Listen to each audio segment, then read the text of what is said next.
Hey guys, welcome back to a new video. I'm Stephanie West. I'm a licensed counselor here in the state of Michigan. The other day I was listening to a podcast and author Dr. Elissa Appel was on there. She's a stress researcher and she gave a beautiful analogy that I'd love to share with you about what happens when we try to manage the stress around something that's just not going to change in our life.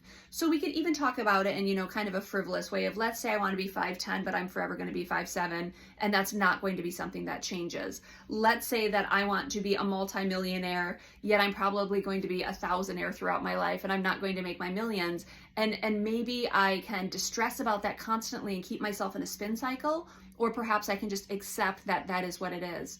Perhaps there's a medical complication going on in your life that is just going to be ongoing, and we don't want to settle into that truth, so we resist it, but it generates a lot of stress because we're resisting something that is true.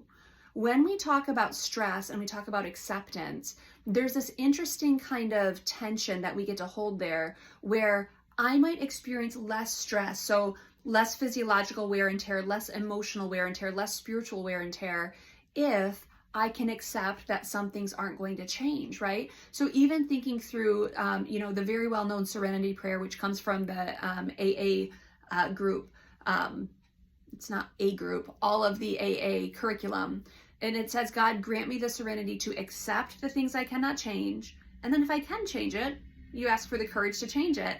And you also ask for the wisdom to know the difference. But the foundational piece of that is there are things we will not be able to change. And so the visual that Dr. Appel gave, she said, imagine there's this big brick wall. And this big brick wall is massive and it's immovable. Now imagine there's this rope attached to it. And so I'm going to kind of turn sideways here and pretend there's a wall here, and I'm pulling this rope and I'm just railing against it, and I'm trying to move the wall, and I'm trying to move the wall. And I know it's not going to move. I know it's not going to change because it's this in place brick wall and I have finite energy. I'm not going to be able to tug it until it falls down. That's not going to be a thing. But I pull and I pull and I pull and I pull. And over time, my hands are getting withered and my strength is fatiguing and I'm getting demoralized and I'm getting angry. But the wall is still there unaffected because nothing I'm going to do will change that this brick wall is in front of me. And so I can pull and I can pull and I can pull. And she said, what if you put the rope down? What if that's the only pivot? What if that's where the choice comes in? Now, I don't control a lot of things in that dynamic, but I do control if I put down the rope and land on acceptance and say, okay, it is what it is. Now, what do I do about this? How do I gain the skills to get stronger in this? How do I invite people in that can help? What do I do next? Because I choose to put the rope down. But I want you to visualize that immovable mountain in your life that you're trying to, pull, that you're trying to change, that you're railing against, that you're so angry about. What if that's not going to change anything? And you're pulling and you're pulling and you're pulling and you're fatiguing and you're exhausted. Put the rope down and see if maybe you can make some movement in life to wrestle out, okay, this is where I'm at. Now, what does that mean?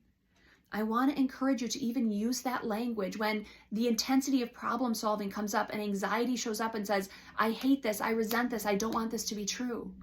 And you literally say to yourself, Steph, put the rope down.